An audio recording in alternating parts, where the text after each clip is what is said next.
الحمد للہ وکفی والصلاة والسلام علی عباده الذین اصطفی اما بعد فاعوذ باللہ من الشیطان الرجیم بسم اللہ الرحمن الرحیم وَإِذْ قُلْنَا لِلْمَلَائِكَةِ اسْجُدُوا لِآدَمَ فَسَجَدُوا إِلَّا إِبْلِيسَ، اور یاد کرو جب کہ ہم نے کہا فرشتوں سے سجدہ کرو سب کے سب آدم کو، جھک جاؤ آدم کے سامنے، فسجدوا، ان سب نے سجدہ کیا، الا ابلیس، سوائے ابلیس کے۔ پہلی بات تو یہ سمجھیے کہ تمام ملائکہ کے سجدے کی ضرورت کیا تھی؟ کیا یہ صرف تعظیماً تھا؟ اور تعظیماً اگر تھا تو کیا آدم خاکی کی تعظیم تھی یا کسی اور شے کی تعظیم تھی؟ مکی صورتوں میں یہ بات دو جگہ واضح کی گئی ہے۔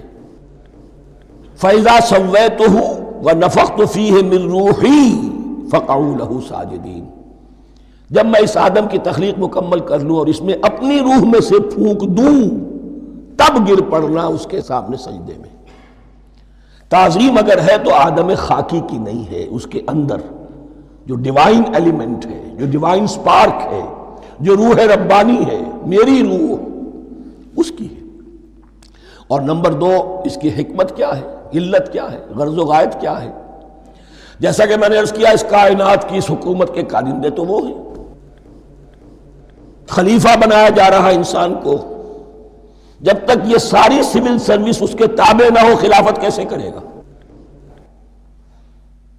دیکھیے، میں جانا چاہتا ہوں، چوری کرنے کے لیے جانا چاہتا ہوں، راستے میں کتنے فیکٹرز ہوں گے، کتنے فزیکل فینومینا ہوں گے۔ میں چلنا چاہتا ہوں، میں زمین کو دھکیلتا ہوں، زمین مجھے دھکیلتی ہے، زمین مجھے نہ دھکیلے تو میں کیسے چلوں گا؟ یہ پوری کائنات جو ہے، یہ جب ہم کو ارادہ کرتے ہیں اور کوئی فعل کرتے ہیں تو اس فعل کے پورے ہونے میں، اس کے ظہور میں نہ معلوم کون کون سے ایلیمنٹس ہیں، کون کون سی فورسز آف دی نیچر ہیں جو ہمارے ساتھ موافقت کرتی ہے تو ہم وہ کام کر سکتے ہیں۔ اور ان سب پر فرشتے مامور ہیں، ہر ایک کی اپنی ڈومین ہے۔ اگر وہ تابع نہ ہوں تو خلافت کی کوئی معنی نہیں۔ خلافت دی گئی ہے، یہ ادھر جانا چاہتا ہے جانے دو، یہ نماز کے لیے مسجد میں جانا چاہتا ہے جانے دو، یہ چوری کے لیے نکلا ہے نکلنے دو، اس لیے کہ اس کو جو اختیار دیا گیا ہے، اس کے اختیار کے استعمال میں یہ تمام جو قوتیں ہیں وہ اس کے ساتھ موافقت کرتی ہیں، تب اس کا کوئی ارادہ، وہ اچھا ہو یا برا، وہ پایہ تکمیل کو پہنچ سکتا ہے۔ یہ گویا کہ سبارڈینیشن اس کے لیے سمبل کہ تمام فرشتوں کو جھکا دیا گیا۔ البتہ اس آیت میں ایک مغالطہ پیدا ہوتا ہے، الا ابلیس، سوائے ابلیس کے۔ مغالطہ یہ پیدا ہوتا ہے کہ شاید وہ بھی فرشتہ تھا، اس لیے کہ حکم تو فرشتوں کو دیا گیا تھا۔ پھر نوٹ کیجئے، اس سے پہلے، بہت پہلے سورہ کہف نازل ہو چکی ہے، اور سورہ کہف میں فرما دیا گیا ہے کان من الجن ففسق عن امر ربی، وہ جن تھا پس اس نے سرکشی کی اپنے رب کے حکم سے۔ فرشتے کی شان یہ نہیں ہے، وہ اللہ کے کسی حکم کی سرتابی نہیں کرتا۔ لا یعصون اللہ ما امرہم ویفعلون ما یؤمرون، وہ اللہ کے کسی حکم کی نافرمانی نہیں کرتے اور جو حکم ملتا ہے بجا لاتے ہیں۔ یہ جنات کے اندر اختیار تھا، جیسے اختیار انسانوں کو دیا گیا ہے۔ جنات میں نیک بھی ہیں، بد بھی ہیں، اعلیٰ بھی ہیں، ادنا بھی ہیں، جیسے انسانوں میں۔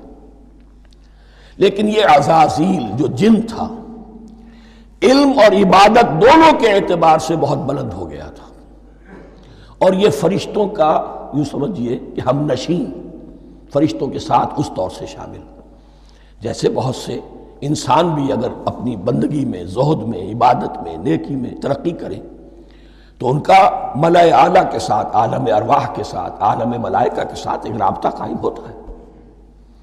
اسی طریقے سے وہ جو عزازیل تھا، جن ہونے کے باوجود اپنی نیکی، عبادت، پارسائی اور اپنے علم میں فرشتوں سے بہت آگے تھا، اس لیے معلم الملکوت کی شکل اختیار کر چکا تھا۔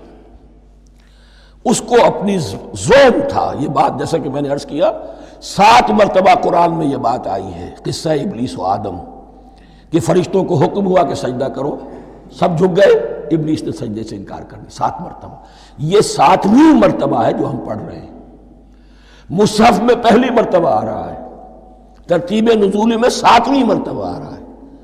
یہ آدم و ابلیس کا قصہ اس سے آگے سورہ اعراف میں آئے گا، پھر سورہ ہجر میں آئے گا، سورہ بنی اسرائیل میں آئے گا، سورہ کہف میں آئے گا، سورہ طٰہٰ میں آئے گا، سورہ صاد میں آئے گا، 6 مرتبہ مکی قرآن میں، 1 مرتبہ یہاں۔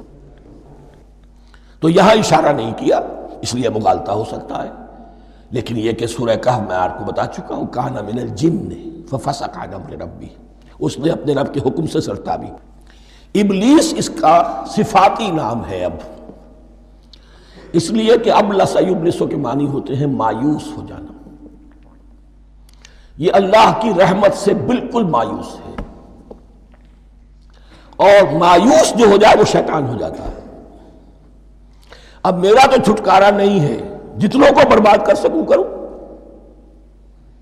میری تو عاقبت خراب ہو چکی ہے، جتنوں کو اپنے ساتھ، ہم تو ڈوبے ہیں سنم، تم کو بھی لے ڈوبیں گے۔ اب وہ شیطان اس معنی میں کہ انسان کی عداوت اس کی گھٹی میں پڑ گئی، اس نے اللہ سے پھر اجازت بھی لی کہ مجھے مہلت دے دے، یوم یبعثون، قیامت تک کے دن کے لیے، تو میں ثابت کر دوں گا کہ یہ آدم اس رتبے کا حقدار نہ تھا، مستحق نہ تھا جو اسے دیا گیا۔ انا خیر منہ، میں اس سے بہتر ہوں۔ خلقتنی من نار وخلقتہ من طین، تو نے مجھے آگ سے بنایا، اسے گارے سے بنایا۔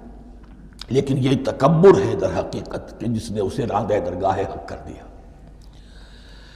وَإِذْ قُلْنَا لِلْمَلَائِكَةِ اسْجُدُوا لِآدَمَ فَسَجَدُوا إِلَّا إِبْلِيسَ أَبَىٰ وَاسْتَكْبَرَ، ابا اس نے انکار کیا، واستکبر اور تکبر کیا، استکبار کیا، وَكَانَ مِنَ الْكَافِرِينَ۔ کانا عربی زبان میں 2 طرح کا ہوتا ہے، تامہ، ناقصہ۔ ایک معنی یہ ہو سکتے ہیں کہ ہو گیا، اب اپنے اس استکبار اور انکار کی وجہ سے کانا من الکافرین، وہ کافروں میں سے ہو گیا۔ ایک کانا تامہ ہوتا، تھا ہی کافروں میں سے، یعنی اس کے اندر سرکشی چھپی ہوئی تھی، اب ظاہر ہو گئی۔ یہ معاملہ ہوتا ہے، کسی شخص کی بدنیت ہی اس کے اوپر پردے پڑے رہتے ہیں نیکی کے، زہد کے، کسی خاص وقت میں آ کر وہ ننگا ہو جاتا ہے، اور جو اس کے اندر تھا اصل، اس کی حقیقت، وہ سامنے آ جاتی ہے۔ اس کا امکان ہے، تو دونوں معنی اس کے ہو سکتے ہیں۔ بارک اللہ لی ولکم فی القرآن العظیم ونفعنی وإیاکم بالآیات والذکر